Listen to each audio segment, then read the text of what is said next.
Gauss-Jordan. On a ici un système d'équations à deux équations, deux inconnues. On écrit la matrice augmentée correspondant à ce système.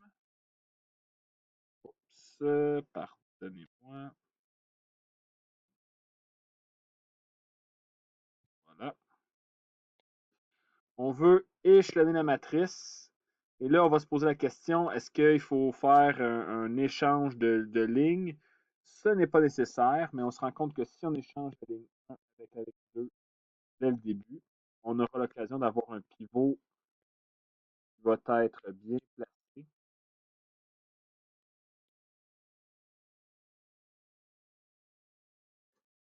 Donc, notre pivot est ici. On veut aller mettre un 0 ici. L'opération qui va devoir être faite sur la ligne 2 est la suivante. Donc, on va faire ligne 2 moins 3 fois ligne 1.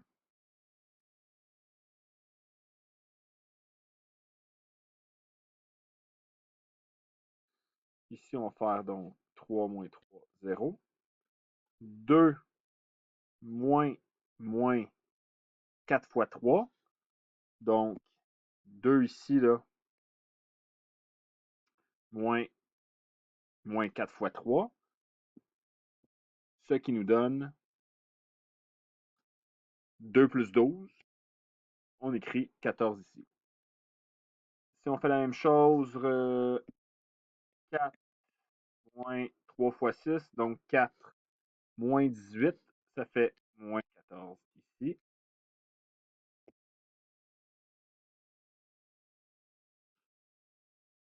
On a la première étape où on a échelonné ici. Par la suite, ce qu'on doit faire, c'est à partir de notre nouveau pivot qui est là, on va essayer de mettre un 0 ici. On se rend compte cependant que le pivot là, qui vaut 14, on pourrait facilement s'arranger pour qu'il prenne comme valeur 1. Donc, si on divise toute la ligne 2 par 14, on a une équation équivalente, une ligne qui est équivalente. Et on obtient la chose suivante. Beaucoup plus facile de travailler avec 1. Donc, ici, ce que nous allons faire, la ligne 2 ne bougera pas, puisque on a déjà, dans le fond, terminé le travail ici. On sait que notre y va valoir moins 1. Pour obtenir notre valeur de x, on va aller vouloir mettre un 0 ici. L'opération à faire, c'est de prendre la ligne 1 et d'additionner 4 fois la ligne 2. Ce qui va faire en sorte qu'il y aura bel et bien un 0 ici. Maintenant, qu'est-ce qui se passe sur les autres éléments de la ligne? Donc, si on fait pour la première colonne, 1 plus 4 fois 0, ça va rester 1, sans grande surprise. C'est échelonné. Le 0, on en a déjà parlé. Et maintenant, le dernier élément, le 6. Si on fait 6 plus 4 fois moins 1, donc 6 moins 4, ça fait 2. Au final, on va donc pouvoir facilement déterminer la valeur du x et du y.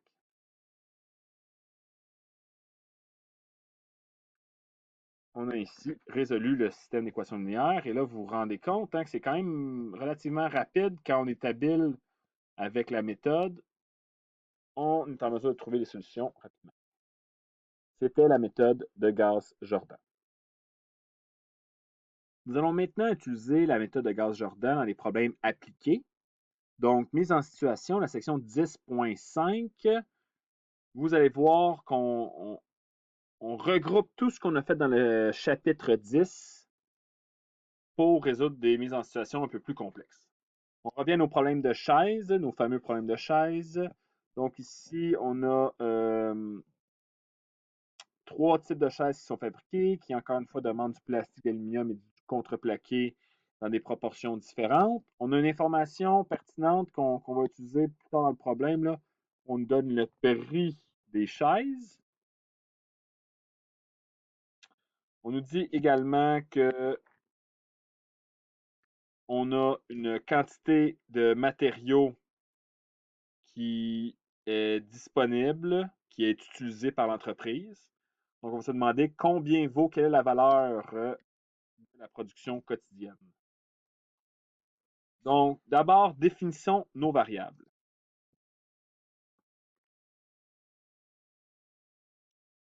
On va avoir trois variables, x1, x2, x3, qui vont être le nombre de chaises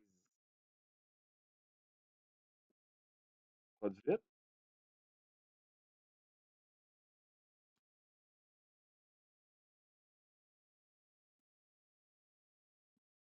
Du modèle ABC respectivement.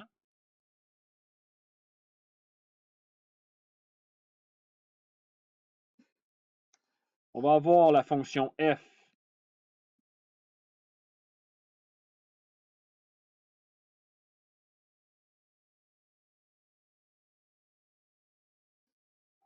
qui va nous donner la quantité de matériaux nécessaires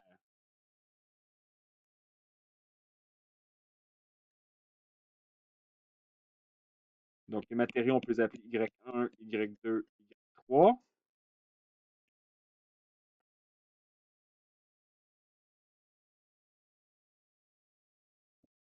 Évidemment, les matériaux dépendent d'une quantité de production X1, X2, X3. Donc voilà, dans le fond, pour la définition, là, j'écris sous forme de phrase, là, mais on peut ensuite, je dirais, l'étape 1, trouver F.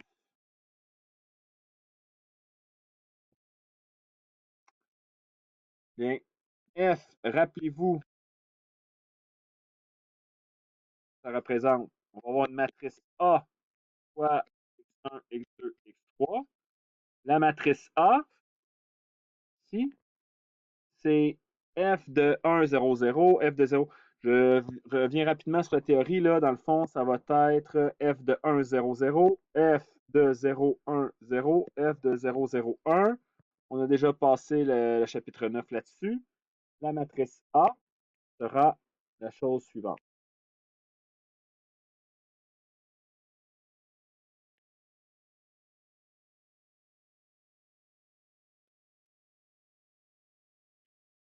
Donc, voici ma fonction f. La question qui nous est posée,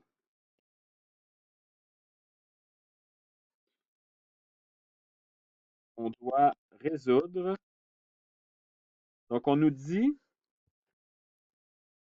la chose suivante. 227 kg de plastique, 35 kg d'aluminium, 51 pieds carrés de contreplaqué. Ça veut donc dire qu'on doit résoudre l'équation suivante.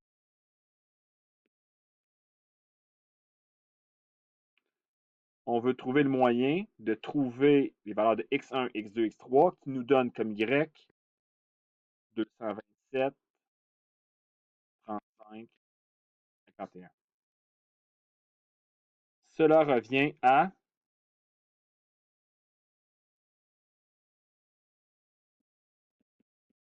résoudre un système d'équations linéaires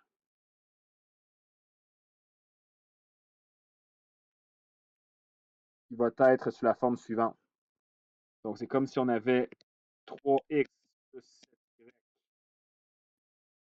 plus 4z égale 7.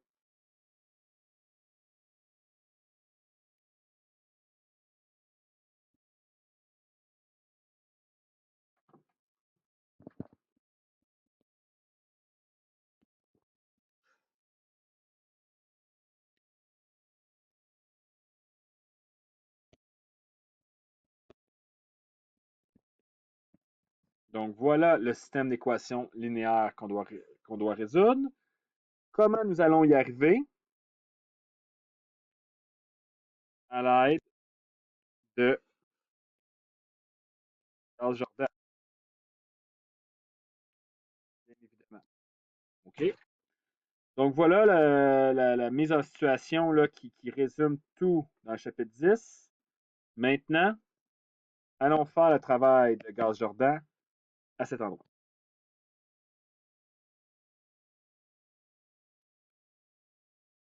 La matrice augmentée qui représente le système d'équations linéaires que je viens d'écrire est le suivant.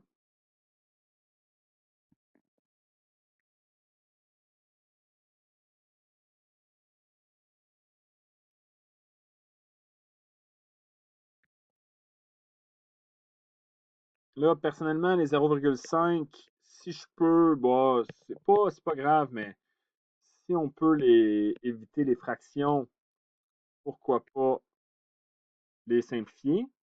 Donc, la première chose que nous ferons, on va multiplier la ligne 2 par 2 et la ligne 3 par 2, tout simplement pour avoir quelque chose qui est peut-être un peu plus agréable à travailler, là.